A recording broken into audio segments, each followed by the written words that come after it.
Episodio 17 de Estrategias de Respuesta Pacífica, del libro Reacción Cero, una mirada desde el amor, de Luis Hernando Mutis Ibarra. El desarrollo espiritual sucede cuando superamos las dificultades, los problemas y los conflictos sin sufrir, con serenidad y eficiencia. Estrategias de respuesta pacífica. Estrategia: explorar la opinión del interlocutor. Tomado y adaptado de Judo con Palabras, de Barbara Bergham. Con esta estrategia podemos elevar a un nivel todavía más alto una discusión. No solo le damos la razón al interlocutor, sino que intentamos comprender a fondo su punto de vista. Nos desconectamos, nos apartamos de la lucha por imponer nuestra opinión y nos insertamos a una reflexión común y comprensiva. Para mejor entendimiento, veamos este ejemplo. Cuando la lucha por imponer la opinión destruye la amistad. Se trata de la historia de una amistad que estuvo a punto de romperse, y todo por una discusión que acabó en pelea. Lisa y Marlene se conocieron de niñas. Después estudiaron juntas en la universidad y más tarde se instalaron en el mismo barrio. Eran amigas íntimas desde que tenían uso de razón. Las dos se quedaron embarazadas casi al mismo tiempo y se hizo evidente que también vivirían juntas la maternidad. Lisa tuvo una hija y Marlene un hijo. Solían ir juntas al parque infantil con sus hijos. Allí fue donde ocurrió el conflicto. Su amistad empezó a tambalearse. Todo empezó de la manera más inofensiva. Las dos vigilaban a sus bebés y hablaban del cuidado de los niños. Se hizo patente que Marlene y Lisa tenían opiniones distintas al respecto. La conversación se convirtió rápidamente en una discusión que se fue caldeando más y más. El trasfondo era el siguiente. Lisa volvió al trabajo cuando su hija cumplió 8 meses. Se acogió a la media jornada y mientras ella trabajaba, otra persona cuidaba a la niña. Marlene, en cambio, había decidido quedarse en casa hasta que su hijo tuviera 3 años. Aquella tarde, Marlene defendió la opinión de que era mucho mejor para los niños tener a la madre de manera fija durante los primeros años de vida. No había que confundir a unos niños tan pequeños dejándolos al cuidado de otras personas.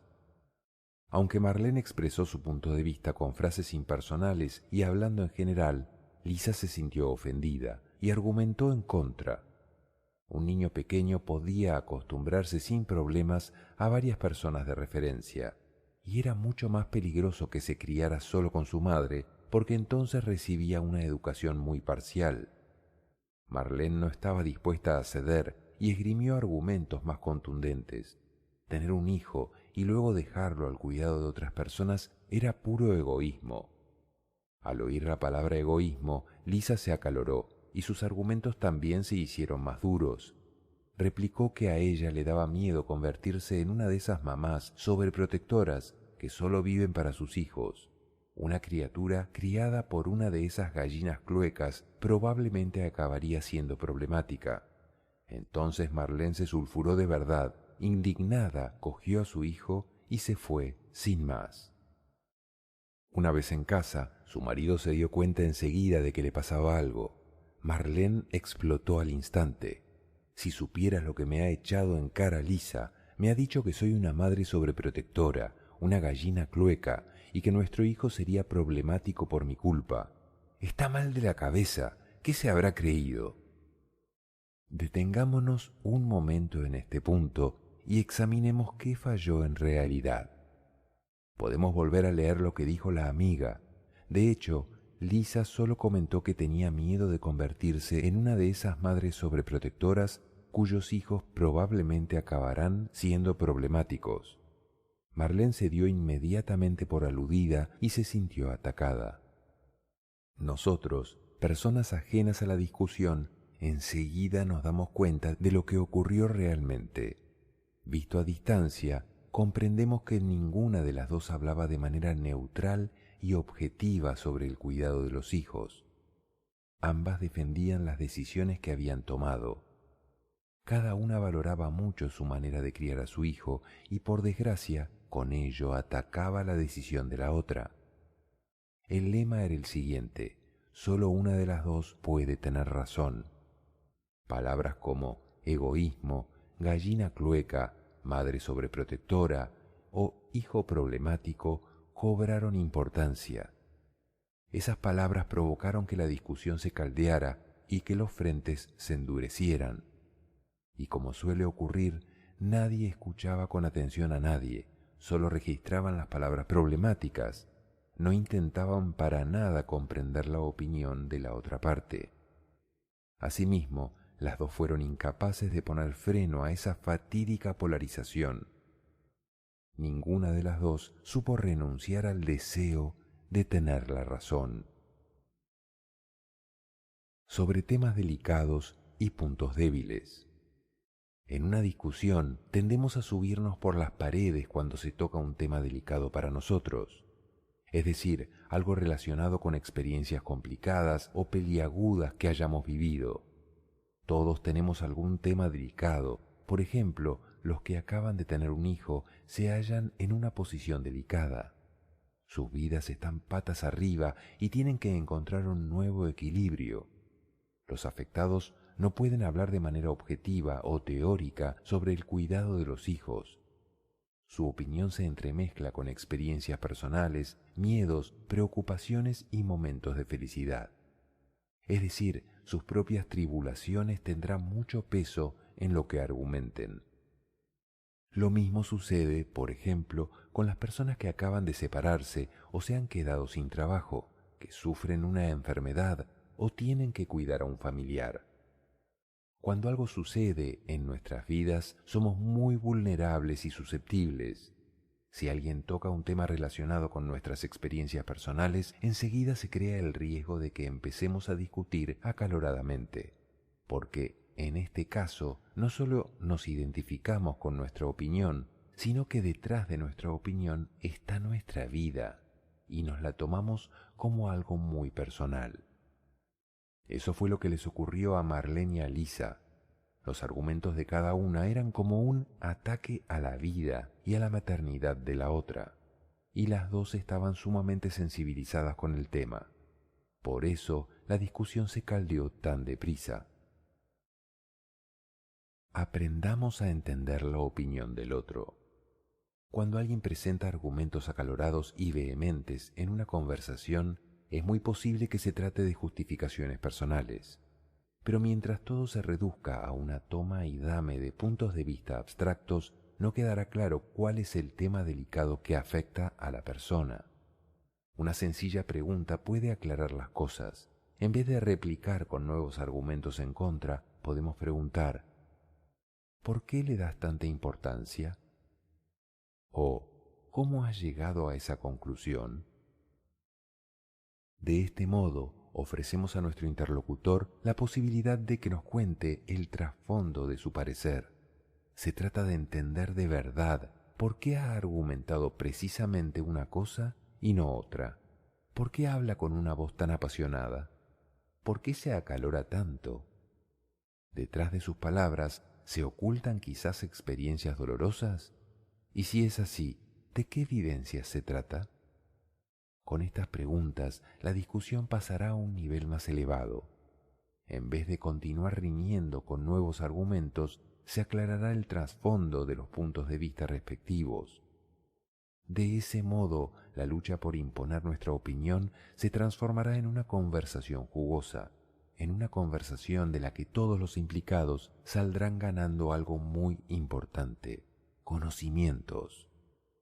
En el cuadro siguiente se muestran qué palabras pueden causar una discusión acalorada y con qué palabras podremos bucear en la opinión de nuestro interlocutor. Primero, las palabras que endurecen la discusión y luego las palabras que buscan comprender la opinión del interlocutor. No, estás completamente equivocado. ¿Cómo has llegado a esa conclusión? Pues eres el único que piensa así. No sé si te he entendido bien. Quiere decir que repito la opinión del otro con sus propias palabras. ¿Qué te ha llevado a pensar así? ¿Cómo puedes decir algo así? ¿Cómo es que piensas así? Tu punto de vista es exagerado, partidista, absurdo, disparatado. Me pregunto de dónde has sacado esa opinión. No me negarás que parece que le das mucha importancia. ¿Por qué? Así solo argumenta la gente que no tiene ni idea. Me gustaría saber por qué defiendes esa opinión. ¿Has tenido alguna experiencia que quieras compartir? No llegarás muy lejos con esas opiniones. Me gustaría entender tu punto de vista. ¿Qué te hace pensar así? En este cuadro se observan que los comentarios de las dos columnas se deben a posturas mentales completamente distintas. Quienes utilizan las palabras duras tienen una actitud combativa, su retórica avanza hacia la confrontación y la imposición. Dicho drásticamente, tratan de estar por encima del interlocutor. En cambio, quienes indagan con preguntas la opinión del otro quieren comprender más y pelear menos. Intentan encontrar una onda común en la que pueda crecer un nuevo entendimiento. A la hora de plantear las preguntas, nuestra actitud mental es muy importante, porque las preguntas solo parecerán sinceras si realmente queremos entender a nuestro interlocutor. No se trata de criticarlo ni de diagnosticarlo psicológicamente, aplicando el lema siguiente. La persona que argumenta de ese modo seguramente tiene un trauma. Vamos a ver qué tipo de trastorno sufre. No, las preguntas no tienen que aportar nueva munición para conseguir una victoria en la discusión. Se trata de una forma distinta de hablar con los demás. Por eso, preguntemos solo cuando realmente queramos entender a nuestro interlocutor, ya que preguntar acarrea consecuencias. Tendremos que escuchar con atención lo que nos respondan. Preguntar y explorar la opinión del interlocutor. El hecho de que una discusión sea cada vez más fuerte y enconada indica que los frentes se están endureciendo.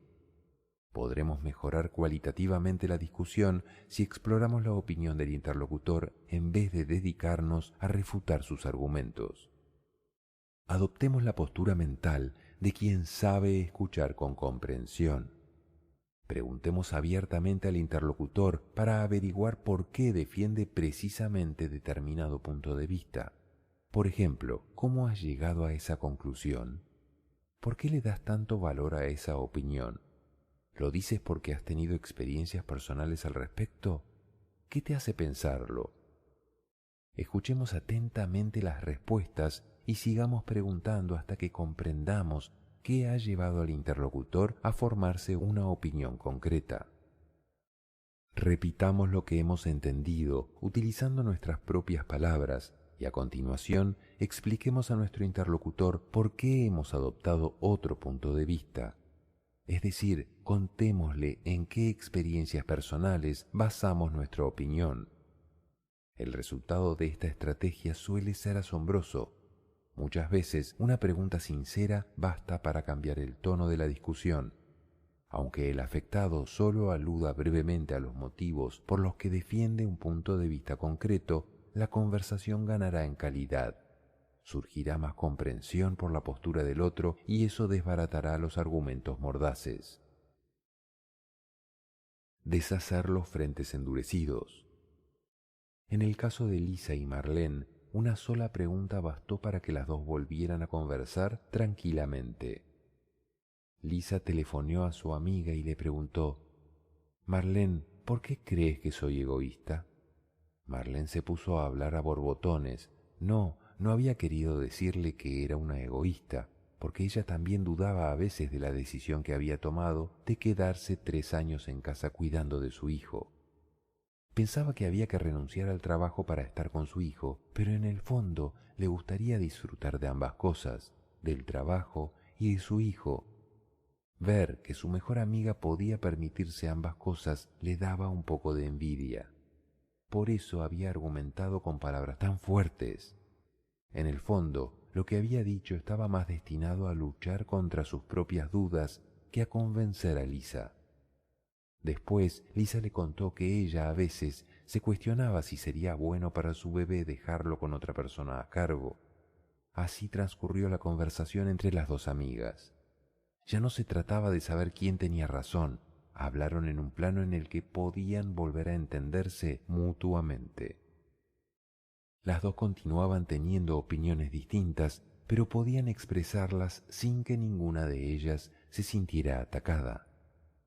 Nuestras circunstancias también son importantes a la hora de mejorar la calidad de una discusión. Expliquémosle al interlocutor por qué nos hemos formado determinada opinión, qué nos ha llevado a defender un punto de vista. Hablemosle también de nuestras necesidades y de nuestros sentimientos. Contémosle qué nos impulsa o qué nos da miedo. Si le explicamos al interlocutor las circunstancias que nos han llevado a adoptar un punto de vista concreto, le estamos ofreciendo la posibilidad de que nos comprenda y respete nuestra opinión. Con todo, no podemos exigirle comprensión.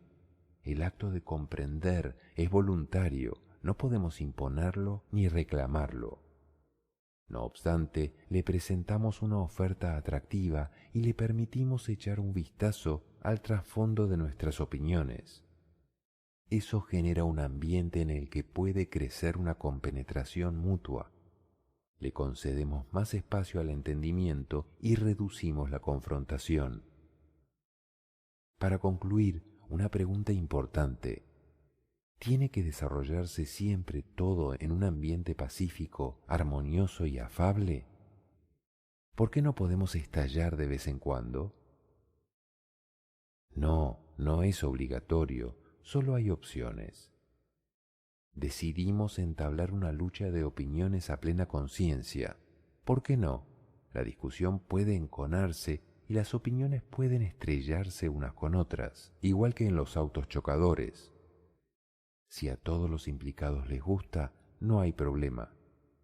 Además, estas situaciones de confrontación se convertirían en maravillosas oportunidades para que aprendamos a detener la expresión instintiva de defensa y los sentimientos por querer imponer nuestras creencias, para imponer las relaciones por encima de nuestros gustos y nuestras razones. Lo importante es que mantengamos nuestra independencia y no nos dejemos llevar por una dinámica desapacible. Con estas estrategias podremos manejar a sabiendas una discusión y dirigirla con un rumbo constructivo. Reconozcamos nuestros sentimientos. Esta parte fue tomada, transcrita, organizada y adecuada de los 40 audios sobre ayuno mental de la facilitadora Gloria Arroyave de la Escuela de Magia del Amor. Creemos que somos nuestros sentimientos. Por eso, cuando vemos una persona que sufre mucho, que es muy sensible y ofendible, decimos que le hirieron los sentimientos, o sea, el ego. Una persona que se angustia por todo, que llora por cualquier insignificancia, nunca podrá enseñar con amor para orientarle a otro el camino. No es confiable, menos si es un profesional, pero peor aún si es en psicología u otra profesión que tenga que ver con las relaciones humanas. El sentimiento viene completamente de las creencias. Siempre actuamos desde lo que creemos, de lo aprendido, y la emoción es una reacción instintiva que implica un comportamiento de sobrevivencia. En el amor no entra el sentimiento, sino la valoración por el otro. La coherencia es hacia adentro, tiene que ver con nosotros mismos. La coherencia con el otro no existe, pues ésta es juzgada por la coherencia del otro. Es mejor mirar hacia adentro, porque el mirar la coherencia en el otro va asociada al juicio y los sentimientos de uno mismo, por lo cual calificamos de bien o mal según nuestras concepciones netamente culturales. La comprensión es el amor y no tiene dualidad.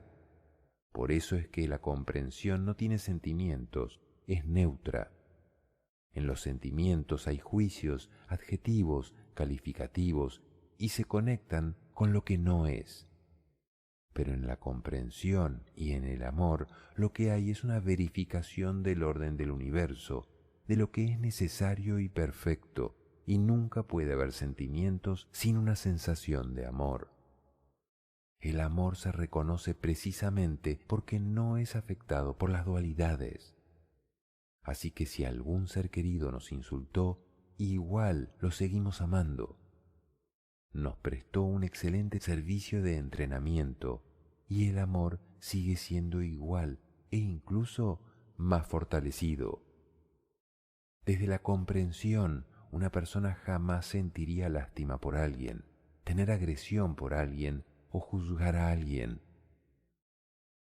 Los sentimientos no sirven para construir relaciones, no sirven para evolucionar, solo hacen parte de las creencias. ¿Cuáles son los sentimientos que nos acompañan todo el día? ¿Acaso la euforia cuando las cosas salen como queremos? ¿O por el contrario, la ira, la depresión, la angustia, la tristeza y el juicio cuando no resulta como lo esperábamos? Así que lo que tenemos que hacer es trabajar en nosotros mismos, y los sentimientos es nuestra mejor herramienta para conocernos. Mejor digámonos a nosotros mismos: esto es perfecto para lo que necesito aprender. Todo lo que nos pasa es perfecto para entrar en la paz interior. Las relaciones, las personas, la paz interior y la salud son más importantes que nuestros sentimientos. Asumamos totalmente el resultado de nuestras decisiones. A cada momento de nuestra vida tomamos decisiones. Desde que nos despertamos, decidimos si nos levantamos inmediatamente o no. Sin embargo, para decidirnos, muchas veces esperamos que pasen cosas trascendentales, gigantes, y siempre que decidimos algo, estamos renunciando a algo. Lo más importante frente a las decisiones que tomamos es que asumamos totalmente el resultado de ellas, porque todos los días tenemos eventos en los cuales hemos decidido involucrarnos en ellos, así sea o no de manera intencional. El tema con estos eventos es que los aprovechemos y podamos hacer un buen trabajo espiritual. Uno de los aspectos más importantes de nuestras vidas es que asumamos el resultado de nuestras decisiones, sea para nuestra satisfacción o nuestro malestar. A nivel mental somos totalmente libres a menos que estemos culpando a alguien por esas decisiones. Y así sean bien tomadas, acertadas o equivocadas, siempre serán nuestras. No podemos culpar a nadie ni a nada por dichas decisiones. Así ellas sean debidas a obligaciones, presiones, amenazas, porque nos convencieron, nos engañaron, nos utilizaron o manipularon. Por cualquier motivo que las hayan provocado, son nuestras decisiones. Recordemos que la culpabilización es una de las características de la mente, pero por alguna razón estamos en estas circunstancias y lo único y mejor que podemos hacer es interrogarnos para saber qué necesitamos aprender en estas condiciones. Por eso se dice que quien no se sienta 100% libre en su interior es porque tiene una limitación mental. Sin embargo, no debemos hacer las cosas por miedo, sea de cualquier tipo y proporción. Lo importante es que tampoco debemos interferir ni resolver los miedos de los demás, porque finalmente cuando tomamos decisiones en estos estados de miedo y/o manipulación, se trata de permitir que se haga algo que está en nuestra contra, y por lo tanto alargamos o desplazamos nuestro aprendizaje.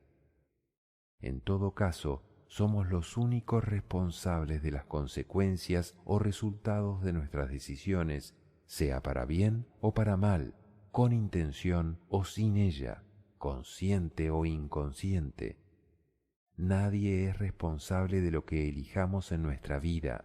Recordemos que no hay nada malo ni bueno, que todo es correspondiente con el aprendizaje que aún nos falta. Gabriel García Márquez dice: hazlo Y si tienes miedo, hazlo con miedo, pero no hay otra forma de verificarlo.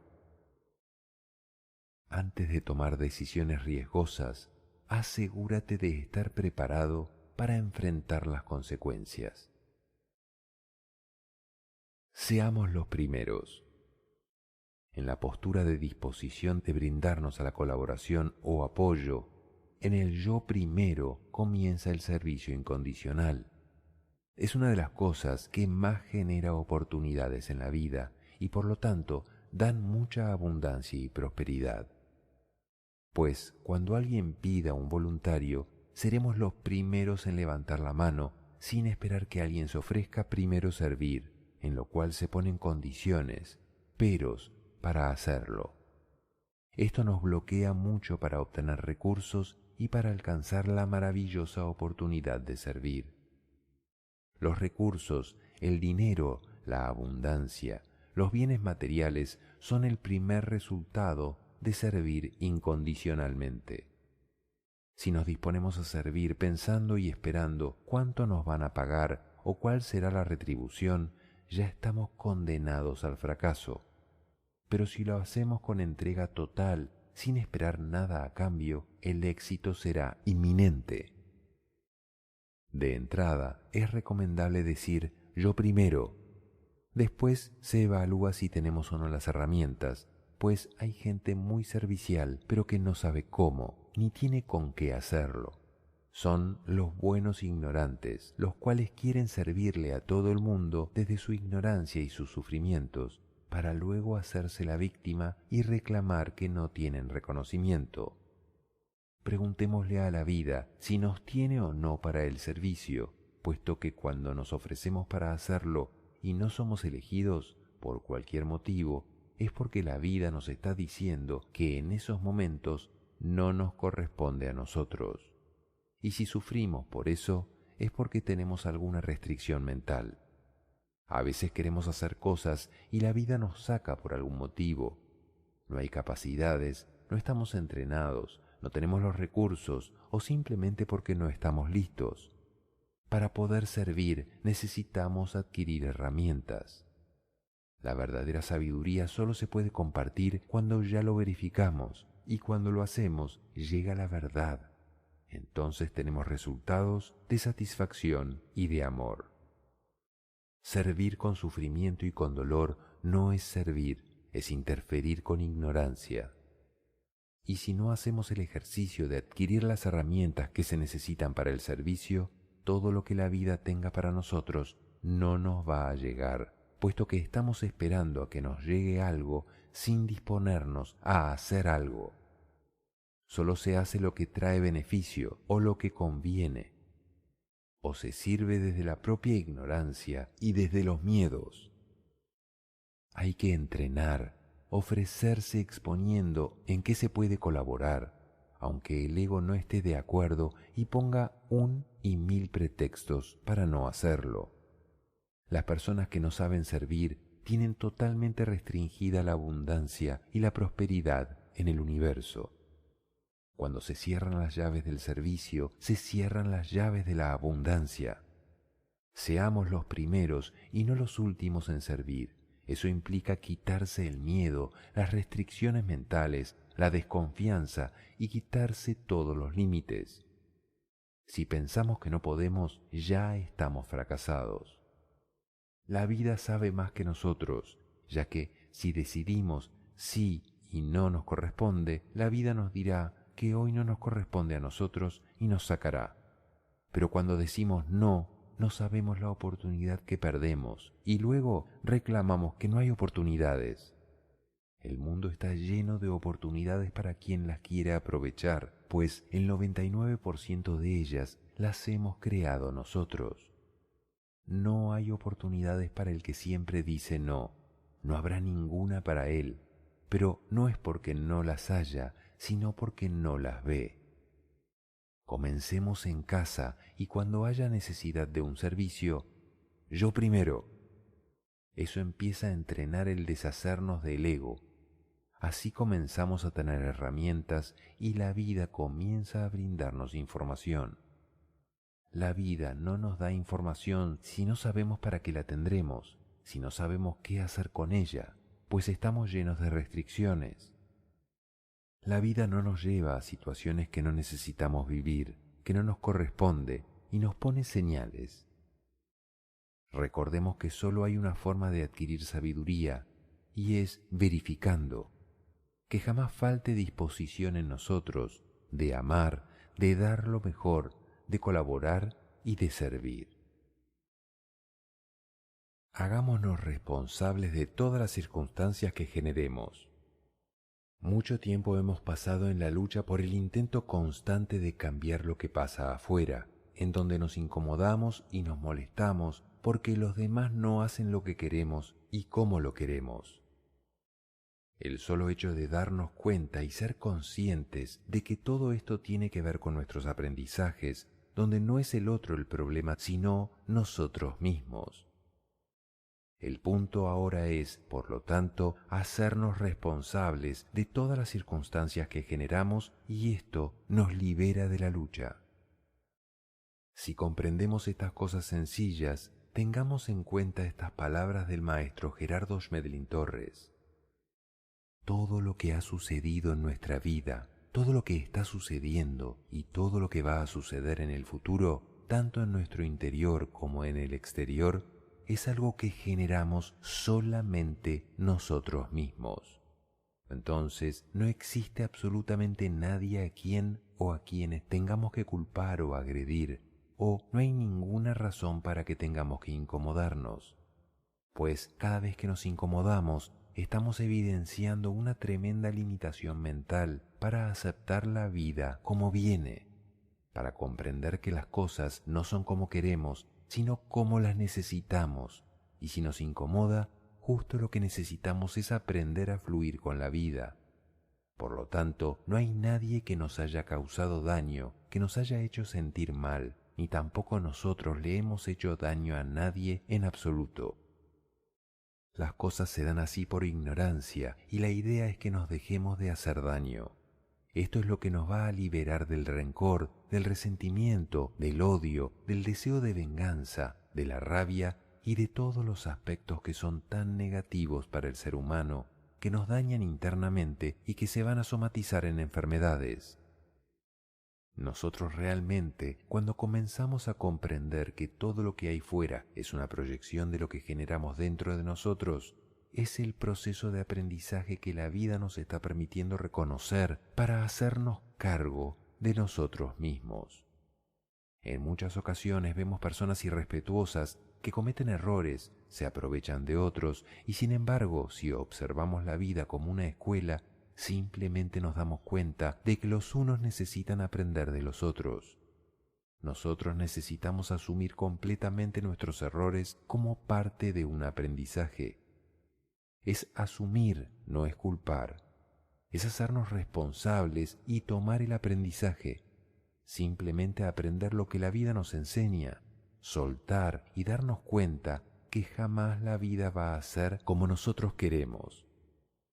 Si repetir esto nos causa incomodidad, es porque aún no lo hemos comprendido, porque cuando lo hacemos ni siquiera percibimos lo que se repite.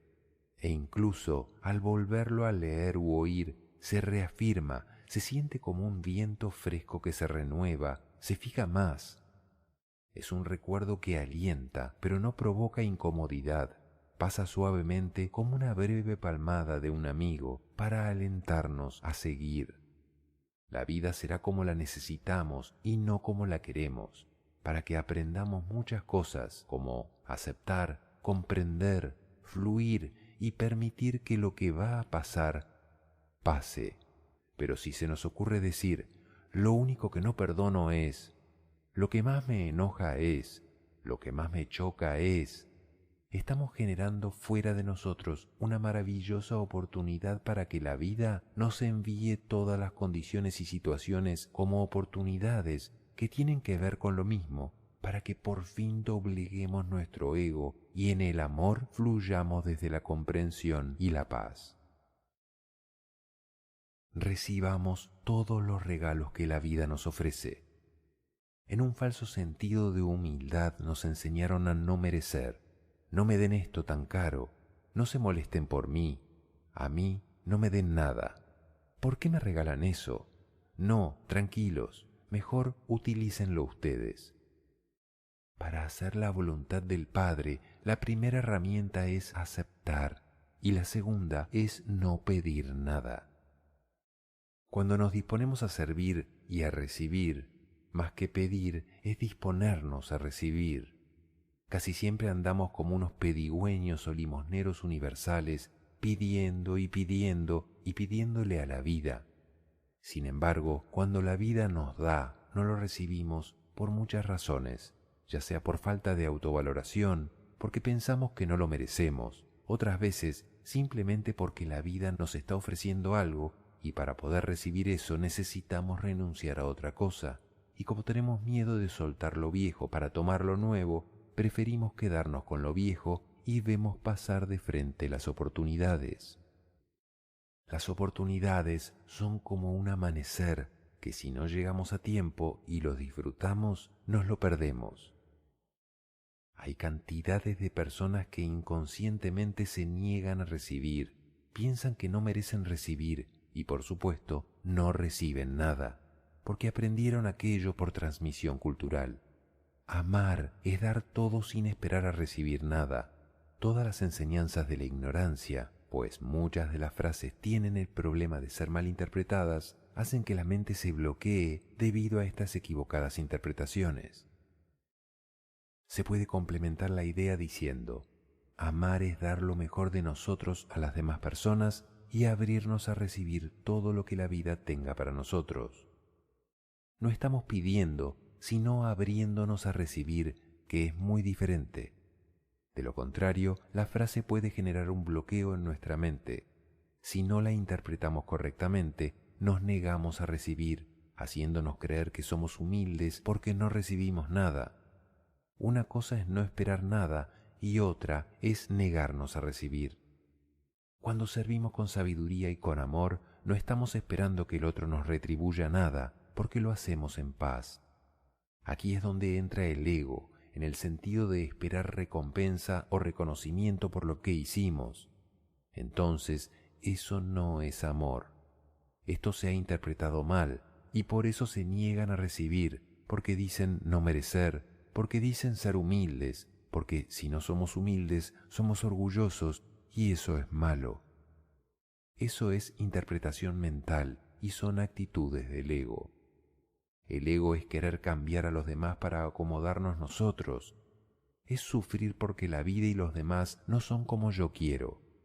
Lo demás es autovaloración, es amarnos y recibir gratamente todo lo que la vida nos trae. La oración bien dicha tendría que ser así. Padre, estoy dispuesto a recibir todo lo que tengas para mí y no te estoy pidiendo nada. Sin embargo, lo que tengas para mí, yo lo recibo, bienvenido, pues si tú me lo das es porque me corresponde. Mi compensación es darte lo mejor de mí y servirte lo mejor que puedo. Nos abrimos a darlo todo y recibirlo todo, a dar sin sufrir, porque la gente cree que dar es sufrir. Eso es lo que nos enseñaron, que ser bueno es sufrir por todo el mundo. Para servir necesitamos adquirir las herramientas del servicio, y cuando pensamos en nosotros, las adquirimos. Así es como se hace la voluntad del Padre. Esas son las herramientas de desbloqueo. Hacer su voluntad no es difícil, y cuando no lo hacemos es porque estamos tratando de desorganizar el universo, y eso es imposible. La mejor respuesta de alguien que está en su contra, sin saberlo, son los bloqueos en todo sentido, y es la mejor señal de que estamos yendo contra la voluntad del Padre. Es muy importante entonces preguntarnos, ¿dónde están nuestros bloqueos? Ya que si no nos disponemos a recibir lo que nuestro Padre nos está ofreciendo para que podamos deshacernos de ellos, vamos a seguir bloqueados. Esto nos demuestra un compromiso tan grande cuando decimos la siguiente frase: hágase tu voluntad y no la mía. Entonces, cuando nos llegan los regalos que la vida nos trae, ésta nos está diciendo: esto es lo que necesitas para evolucionar. Decir palabras como rezar, orar, pedir y agradecer es muy fácil, pero salir a la vida y no aceptar nada, luchar, criticar, quejar, juzgar, pelear, es estar en contra total de la vida misma y del Padre. Las mejores satisfacciones son cuando logramos terminar o finalizar actividades, eventos, cosas o situaciones de las cuales teníamos mucho temor y o miedo, ya que estas son grandes barreras para desarrollar nuestro potencial interno que tenemos y de tener éxito y satisfacción en la vida. Por algo se dice que ellas nos paralizan o que son asesinos de la creatividad, aunque no podemos confundir el miedo con la advertencia. Es ideal que podamos vivir sin miedo porque ese es uno de los profundos traumas que tenemos los humanos. Y cuando lo sentimos, es evidente que todavía no hemos llegado a la comprensión de la divinidad en nosotros. Si ya la hubiéramos descubierto, no tendríamos por qué tenerle miedo a nada, porque la vida debería ser plena de felicidad y satisfacción. Habrá dificultades, obviamente, pero no hay ninguna razón para tener miedo ni sufrimiento. Simplemente cada cosa que nos pasa es una oportunidad para aprender algo. Para entender el miedo como una advertencia, tiene que haber circunstancias muy específicas, en el sentido de que no debe haber creencias frente a algo, ya que si alguien dice, cuidado con esto o aquello, o no vayas por ahí que pasa esto, somos nosotros los que debemos verificarlo, y si eso no corresponde, la vida pondrá todos los bloqueos y enviará las señales pertinentes para que no lo podamos hacer. El sufrimiento comienza cuando queremos o insistimos en hacer las cosas como nosotros queremos, pero la vida nos está diciendo continuamente que no es por ahí. Sin embargo, si todo fluye, si todo trae paz y alegría y además es fácil, es porque por ahí es la vía, que es todo lo contrario de lo que nos enseñaron. Luchar y luchar, pelear por lo que vale la pena. Y en esa lucha soltamos todos los regalos que la vida nos tiene. Por eso se mira con sospecha, con desagrado y con juicio a los que toman decisiones, a los que reciben los regalos que la vida les da. Y el tema es que para poderlos recibir hay que soltar lo viejo, con lo que nos dicen que nos quedemos. No tenemos que pedir oportunidades, podemos darnos y crear las oportunidades que queramos, y para ello tenemos que contar con un plan de autotransformación para poder decir con certeza, necesito una oportunidad. Entendamos que el ego, cuando se siente atrapado, utiliza la estrategia de darse una oportunidad, la oportunidad de seguir igual, esperando resultados diferentes, haciendo siempre lo mismo. Merecemos lo mejor, recibir todo lo que la vida nos traiga. Tendremos el valor y la alegría de recibir estos regalos, aunque nos miren con sospecha. Volvamos a recordar las palabras de Jesús. Todo lo que no traiga paz y armonía a tu corazón, mío no es. Así pasa con los regalos, pues una cosa es el placer y la satisfacción del ego y otra cosa muy diferente es esa paz maravillosa que nos entrega la vida cuando nos disponemos a recibir.